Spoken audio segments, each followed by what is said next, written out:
أعوذ بالله من الشيطان الرجيم بسم الله الرحمن الرحيم السلام عليكم ورحمة الله وبركاته رب اشرح لي صدري ويسر لي أمري واحلل عقدة من لساني يفقه قولي ربنا زدنا علما آمين يا رب العالمين.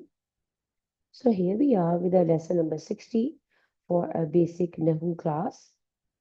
We have started analyzing Surah Jinn, and today's session is about understanding the difficult terms that we come across while we do the Arab. Also, several students have expressed their interest in this analysis of Surah Jinn, and they have requested me that I should write and offer a comprehensive grammatical analysis of the verses. While this might confuse the beginners as this is a basic Nahu section, so I just suggest that they should focus only on the basic terms that they have learned so far. And I will also try to keep it as simple as I can, doing 80% basic Nahu and introducing 20% of the new terms. So inshallah, it will be helpful for the beginners as well when we inshallah proceed in advanced Nahu section. Additionally, I will include the explanations of any advanced and complex terms as needed. Inshallah, I deeply appreciate your interest in this and I pray that may Allah subhanahu wa ta'ala make it beneficial for all of us. Ameen Ya Rabbal Alameen. I encourage you all to share it with your circle so that the benefit may reach even more people, inshallah. So with that, let's start with today's session. And today, inshallah, we are going to learn about few terms that, as I mentioned, we come across in the Arab grammar books in Arabic language. So the first terms that I want to introduce is jawazan and wujuban. إذا كان الضمير مستتر مقدر بي هو और हिया يعني جوازا وإذا كان الضمير مستتر مقدر بي أنت أو أنا أو نحن يعني وجوبا. So what does that mean? Means that you know that with who or here it is always allowed to have an outside doer. It doesn't mean that we necessarily find an outside doer, but it is allowed that we can have an outside doer with who and here pronouns. So whenever we see, we know that it's allowed. So whenever we are going to write the Arab, we are going to write it like the main mustatir taqdiruhu jawazan. So that means Jawazan is showing that with wine here it is allowed to have an outside doer. You will not see Jawazan written with anta, ana, nahnu, and other pronouns other than huwa or hiya. Also, wujuban. The next one is wujuban. It is bound to be hidden, means no outside doer. We know that with huwa and hiya, it is allowed to have an outside doer, but with all the other pronoun, it is not allowed. So you will see wujuban written with the other pronouns when you see the Arab in the Arabic language. So the terms jawazan and wujuban, I think it's now clear that jawazan is always you see them with the huwa and hiya because it is allowed to have an outside doer, and wujuban is written when you know that with the other pronouns. You know that because it is not allowed to have an outside doer with other pronouns. The next thing that we are going to learn is jumla ibtidaiya la mahalla laha min al-i'rab, a non-grammatical sentence. So what does that mean? So this term you see whenever you see it, it refers to an independent sentence that stands alone at the beginning of a speech or a text. So whenever you see an Arab book written with this jumla ibtidaiya la mahalla laha min al-i'rab means a starting sentence La mahalla, there is no place, laha, for it, min al Arab, in the Arab. So it is a non-grammatical sentence. It does not have any grammatical connection to the previous sentence because nothing precedes it. Even if it precedes it, it has no connection with the previous sentence. And therefore, it does not occupy any grammatical position. So that is why that whole sentence is mostly written as Jumla Ibtidaiya لا محل لها من الإعراب. The next thing is for inna wa akhwatuha, that is also known as these all uh, terms. We have known these huruf very well. Inna, anna, lakinna, ka'anna, la'alla, layta. So this is the other term that we call them harfi tawkid mushabba bil fail. We know that these all are for tawqid, for emphasis. At least we know this. So mushabah bil fail is means resembling a fail. These are also called as these inna wa akhwatuha, sometimes called as harf tawqid mushabah bil fail. So when you see it, it means that they are resembling a part or some function of the verb. But we know that these all huruf, these huruf, like they cannot be conjugated and they do not have any tense. That is why they are not, you can say, they are not fully verbs. They are only mushabah, means they are only resembling a verb in few functions. That is why they are called as harf tawkid mushabah bil fail. So the huruf mushabba bil fi'l are named so because they share certain characteristics with the verbs despite being the particles.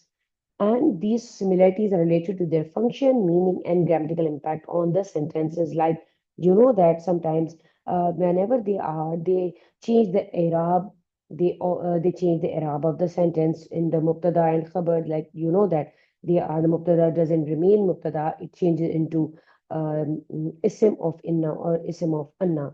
So that is why they are sometimes called mushabba bil fail, and they are harfi tawkid. You know that they are all huruf and they are not called the full verbs, or they are not, uh, you can say, they are not like verbs, but sometimes they resemble like verbs in few of the functions and meaning. The next term is Damir Ashan or Damir Ashan, the pronoun of concern. So what is this? Whenever you see Damir Ashan, you know that it is a pronoun used in the Arabic grammar for Arab to introduce a significant statement or a concept. You know that something is going to be coming, some important thing is going to come up. Like it is typically the third person singular pronoun, huwa or the hiya, and does not refer to a specific noun, but rather it is going to give you an idea, a concept, or a matter that will be explained in the following sentence or clause. And when it is used in the Quran, you know that something important is going to be said. So, purpose is that this pronoun draws the attention to the listener or to the reader to give the importance of the statement that follows. So you can say it just sets a stage for you. So that for what is coming, almost like saying as for the matter at hand, or like in English we say like this. So the uses, there's a mirror shan is a very, you know, that is very stylistic and the rhetorical device used to emphasize or give, uh, you can say, importance to the following sentence. And you can see it in the Quran and in the classical Arabic text. So the mirror shan is also a new term for the beginners as well. Like, inshallah, we are going to see it in Surah Jinn as well when the sentences were started with innahu. So that innahu, that who was in the sentence is the Mirashan. Inshallah, we are going to analyze it as well. Littawa'id, this is another term you are going to see with min, harf from. So when you see min littabi'id means for indicating a part or portion of a whole. Means in that sentence, the min is not going to give the meaning of from. Rather, it is going to give you the meaning of at-tab'id. At-tab'id means indicating a part or portion of a whole. So it is used to describe the grammatical function of the preposition min, which often specifies partiality or a subset within a larger group. You can understand it by this example. Sharibtu minal ma'i, I drank some of the water. Or you can say akaltu minat ta'ami, means I ate from the food. No, it is I ate few of the food or few of the meal, or badu tam means bad means few. Or you can say I drank some of the water or some of the food. So this min is here for at-tab'id, means it is just specifying the partiality or a subset within the larger group. So here min is specified that only part of the water that was consumed and not all of it. And this concept is common in Arabic grammar to clarify relationship between words and their meanings. So whenever you see min at-tam'id, it doesn't mean from, it means part of that or portion of the whole. The next thing is fi mahalli. This is very common. You see in the Arab books this term fi mahalli. It is used to describe grammatical function of a word or phrase within a sentence, and it is often applied to words that are mabni. And we know that what are the mabni words because their endings are fixed, whether they are in the state of rafa or in the state of nasab or jar. So we see this term fi mahalli mostly with the mabni words because their forms doesn't change to reflect the grammatical roles they are playing, whether they are mubtada, they are khabar, they are maful bihi, but still hold the specific position. So we add this term fi mahalli. We are going to inshallah see the example as well. When a word is mabni, such as pronouns, particles, and some verbs, its form stays the same because they are mabni regardless of its role in the sentence. However, its role, like if they can be mubtada, khabar or fa'il or maf'ul, anything is determined by its position and function in the context. And the term fi mahali is used to clarify that role. So we are going the common uses of fi mahalli. You see it as fi mahalli rafa, fi mahalli nasab, fi mahalli jar. You see that and see the examples indicates that fi mahalli rafa, the first one, indicates that the word is functioning as a subject or it is mafu. Like haza kitabun, you know that it is simple jumla ismiya. It's mubtada and khabar, but you know that this is mabni.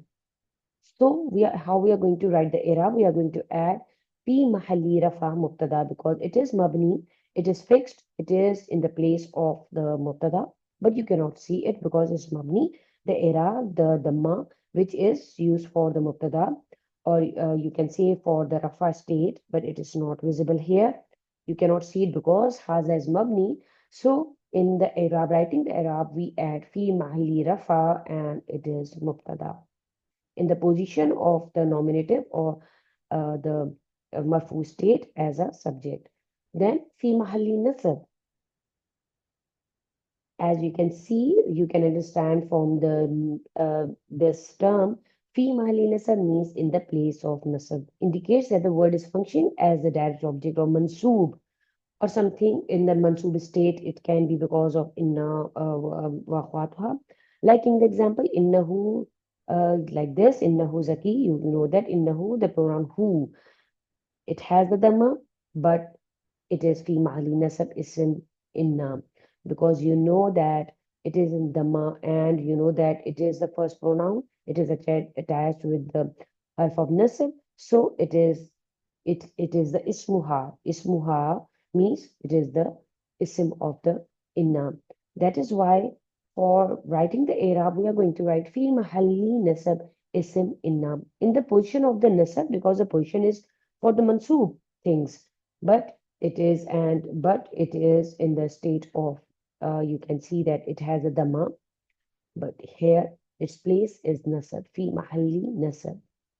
Then we have fi mahalli jar, indicates that the word is functioning as something in the state of jar, but you cannot see it.